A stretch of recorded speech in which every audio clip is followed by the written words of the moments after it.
बड़ी बहन ने मोमबत्ती का तरल मोड़ने वाले डंडे पर डाला, फिर हीरे को खांचे में फिट किया और आवर्धक कांच से ध्यान से देखा। बहन ने देखा कि हीरा और मोड़ने वाले डंडे के बीच का फिटिंग बिल्कुल सही था। अगर ध्यान से न देखा जाए तो कोई भी इसे नहीं देख सकता। बहन के मन में तुरंत एक साहसी विचार आया, अरे तुम कहो इन 2 अरब के हीरे को किस समय पर छुपाया जाए तो कोई भी इसे नहीं देख पाएगा। चौथे दिन एक व्यापारिक अधिकारी के रूप में बहन हमेशा की तरह शांत होकर सहकर्मियों से मिलकर घर जा रही थी। किसे पता था, जैसे ही उसने हाथ रखा एक एक करके हीरे जमीन पर गिरने लगे, जिससे सुरक्षा गार्ड का ध्यान आकर्षित हुआ। सुरक्षा गार्ड ने जमीन पर गिरे हीरे उठाए और देखा कि बहन की 10 उंगलियों में हीरे भरे हुए थे। बहुत सारे सुरक्षा गार्ड तुरंत आ गए और बहन को पकड़कर ले जाने लगे, लेकिन उन्हें नहीं पता था कि यह एक चाल थी ताकि उनके साथी लाओ बाई को मौका मिल सके। जब समय सही था, लाओ बाई ने सफाई कर्मी का भेष धारण किया और इमारत में घुस गया।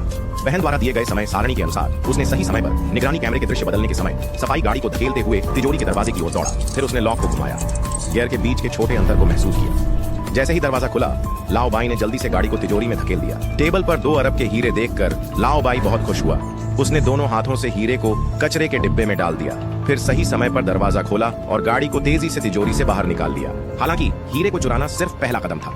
हीरे को बिना किसी को पता चले इमारत से बाहर निकालने के लिए लाओ बाई पहले भंडारण कक्ष में गया, बारिश के पाइप के कनेक्शन को काटा, पहले से छुपाए गए फायर हॉज को निकाला और उसे पाइप से जोड़ा, फिर नल खोलकर हीरे को सिंक में डाल दिया। इस तरह हीरे पानी के प्रवाह के साथ बिना किसी रुकावट के फायर हॉज से बाहर निकल गए और दूसरी ओर यह सीधे भूमिगत पाइपलाइन के आउटलेट से जुड़ा था। जब 2 अरब के हीरे पूरी तरह से बाहर निकल गए, लाओ बाई ने गाड़ी को धकेलते हुए दरवाजा बंद किया और हीरे के व्यापारिक केंद्र से बाहर निकल गया। उसी समय बहन को पता चला कि उसने जो चुराया था वह कम शुद्धता के छोटे हीरे थे, जिनकी ज्यादा कीमत नहीं थी, इसलिए मालिक ने उसे निकाल दिया और उसकी जिम्मेदारी नहीं ली। बाद में मालिक हमेशा की तरह नियंत्रण कक्ष में आया। निगरानी कैमरे के दृश्य को सामान्य देखकर वह निश्चिंत होकर चला गया।